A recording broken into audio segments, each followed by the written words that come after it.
Welcome back. Watsonville residents could soon be losing this statue of America's first president if a group of activists gets its way.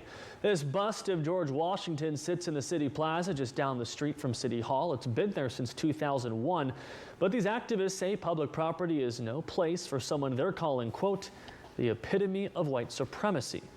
KION's Josh Cristianto reports from Watsonville tonight.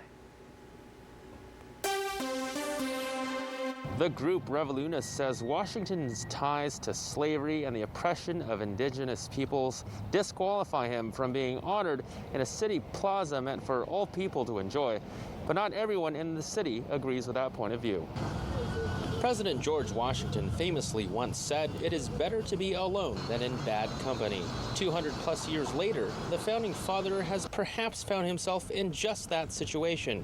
A group in Watsonville is calling for the removal of his statue on city property, saying on its petition page, Washington's likeness is a, quote, blatant display of racism and white supremacy standing so boldly in downtown Watsonville. In a statement, Revolunists argues it's inappropriate to have a statue of a slave-owning colonizer when the U.S. declared independence from Great Britain under the pretense of life, liberty, and the pursuit of happiness that did not include women, black, or indigenous people.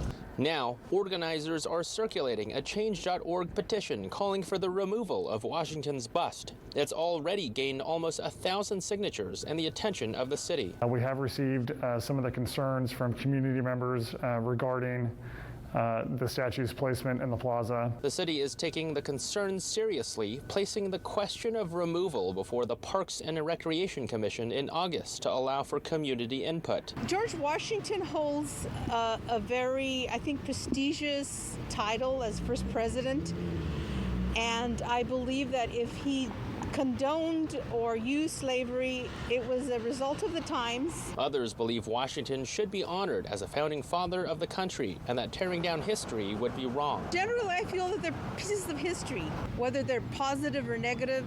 Let them be, but present the true history. The city says should enough voices call for the removal of the statue, staff could recommend to do so to the city council, who would then take it up to a vote.